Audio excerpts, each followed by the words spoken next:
بسم الله الحمد لله والصلاة والسلام على رسول الله وعلى آله وصحبه ومن والاه. رب اشرح لي صدري ويسر لي أمري واحلل عقدة من لساني يفقهوا قولي. Mes chers frères et sœurs, comme vous avez pu voir et lire dans les infos, ce qui s'est passé est impardonnable, inacceptable et indéfendable. Wallahi, c'est de la pure folie. Voir les gens s'entretuer pour un ballon, qui aurait pu croire ça? Le foot est devenu une divinité adorée en dehors d'Allah Azzawajal chez certains parmi les musulmans et les musulmanes. Hier, dans la région parisienne, plus précisément à Quatre-Chemins, dans le 93, il y a eu des blessés et des morts à cause d'un ballon. Une connaissance m'a dit qu'une personne a été jetée par la fenêtre. Je ne citerai pas son origine pour ne pas faire de fitna. Un autre poignardé, et encore, ça c'est seulement ce qu'on nous dit, Allahu A'lam. La vérité, combien il y a de personnes qui ont été blessées. En tant que musulmans, nous devons aimer pour Dieu et détester pour Dieu et pas pour le foot. Aujourd'hui, on voit des gens, ils s'aiment parce que voilà. Ils s'aiment parce qu'ils supportent la même équipe. En tant que musulman, tu dois aimer les gens parce qu'ils aiment Allah. Selon Abu Umama radiyallahu anhu, le prophète sallallahu alayhi wa sallam a dit: quiconque aime pour Allah et pour Allah, donne pour Allah et prive pour Allah aura parachevé sa foi. Rapporté par Abu Daoud. Tu vas avoir une foi complète, aime pour Dieu et déteste pour Dieu, pas pour le foot. Jamais le foot te donnera une foi complète. En ce qui concerne le nationalisme, cette maladie répandue un peu partout aujourd'hui, le prophète sallallahu alayhi wa sallam nous a mis en garde contre ce nationalisme et il nous a dit: n'est pas des nôtres. N'est pas des nôtres. Celui qui appelle à al-asabiyya. Al-asabiyya, c'est le nationalisme ou le tribalisme. Qui combat pour le nationalisme ou qui meurt pour le nationalisme. Rapporté par Abu Daoud. Il n'est pas des nôtres. Celui qui combat pour le nationalisme, c'est n'importe quoi. Ça fait pas partie du comportement d'un musulman. Le prophète sallallahu alayhi wa sallam, il se désavoue de nous. Quelqu'un qui supporte son pays, qui supporte pas Ummat al-Islam, c'est miskin, un jahl, un ignorant. Dans un autre hadith, le prophète sallallahu alayhi wa sallam a dit: délaissez-le en parlant du nationalisme, c'est une pourriture. Rapporté par Al-Bukhari et Muslim. Et en arabe, c'est da'ouha fa innaha muntina. Une muntina, une pourriture, d'être attaché comme un bahloul, comme les gens d'aujourd'hui là, à son pays aveuglement. Aux yeux d'Allah, les êtres humains sont tous égaux. Le prophète sallallahu alayhi wa sallam a dit: il y a en effet des gens qui se vantent de leurs ancêtres, mais aux yeux d'Allah, ils sont plus méprisables que le scarabée noir qui enroule une bouse dans son nez. Voici qu'Allah vous a retiré de l'arrogance du temps de la jahiliya, du temps de l'ignorance, et de sa vantardise de la gloire des ancêtres. L'homme est soit un croyant qui craint Allah, ou un pécheur infortuné. Tous les gens sont les enfants d'Adam, et Adam a été créé à partir de la poussière, rapporté par Tirmidhi et Abu Daoud. Écoutez bien ce qu'il dit le prophète sallallahu alayhi wa sallam: l'homme est soit un croyant qui craint Allah, ou un pécheur infortuné. Tous les gens sont les enfants d'Adam. On est tous des enfants d'Adam. Que tu sois tunisien, marocain, algérien, africain, malien, on est tous des enfants d'Adam. On est égaux, on est pareil. Et Adam a été créé à partir de la poussière. Subhanallah, de la poussière qui aujourd'hui s'enorgueille, qui frime, qui déteste un tel et un tel et un tel.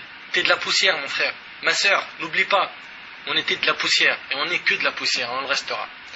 Et le prophète sallallahu alayhi wa sallam a dit également: certes, Allah a extirpé de vous la fierté de l'arrogance de l'âge de la jahiliya et la glorification des ancêtres. Maintenant, les gens sont de deux sortes: soit des croyants qui sont conscients, soit des transgresseurs qui agissent mal. Vous êtes tous les enfants d'Adam, et Adam a été créé à partir de l'argile. Que tu sois égyptien, marocain ou algérien, tu as été créé d'argile. N'oublie pas, de terre, de poussière. Les gens devraient renoncer à leur fierté de la nation, car c'est un appel parmi les appels de l'enfer. Subhanallah, je reprends cette phrase qui est très très forte. Les gens devraient renoncer à leur fierté de la nation, car c'est un appel parmi les appels de l'enfer.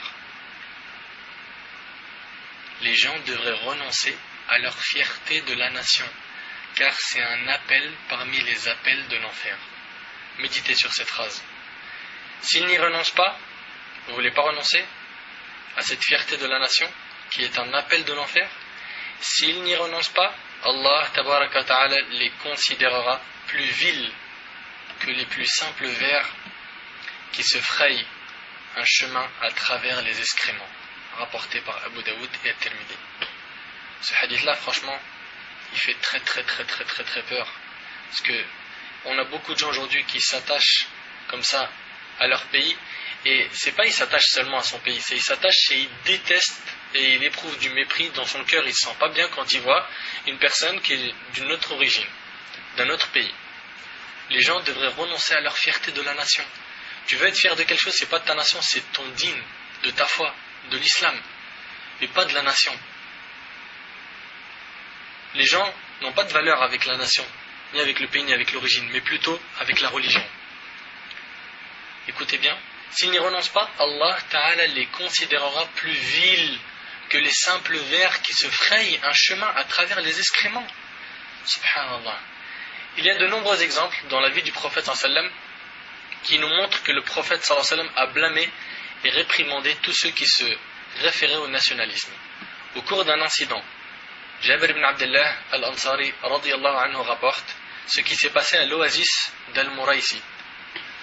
Lorsque les hypocrites firent ressurgir les traces du nationalisme pour détruire l'unité des musulmans, il dit: nous étions engagés dans une bataille lorsqu'un des muhajiroun, les muhajiroun en fait c'est ceux qui ont émigré de la Mecque vers Médine. Donc nous étions engagés dans une bataille lorsqu'un des muhajiroun s'en est pris à un ansari. Et les ansars c'était les habitants de Médine. Ce dernier, qui était le ansari, a alors dit: ô ansar, aidez-moi, appelant sa tribu. Le prophète sallam entendit leurs propos et leur dit: cessez ces slogans tribaux. Cessez ces slogans tribaux. Tout ceci est infect. Il interdit encore une fois le nationalisme. Le hadith il est rapporté par Bukhari. Je vous rappelle que notre communauté forme un seul corps. Le prophète sallam, la première chose qu'il a fait une fois arrivé à Médine, c'est d'établir la fraternité entre les muhajirines et les ansars. Donc on voit que la première chose a été d'installer cette fraternité qui est combattue par beaucoup d'ignorants aujourd'hui. Et indirectement, ces gens-là, qui combattent la fraternité, ils s'opposent à la voix de notre prophète sallam. Wallahi, on a des gens qui disent: bien fait pour un tel, il s'est fait frapper tel et tel jour à cause de tel match, c'est bien fait pour lui. Ils sont contents. Au lieu de chercher à unir les musulmans et d'installer cette fraternité que le prophète sallam a installée, ils s'opposent à sa voix. Ils veulent prendre un autre chemin que le chemin du prophète sallam. Et le prophète sallam a dit: et quiconque se détourne de mon chemin ne fait pas partie des miens.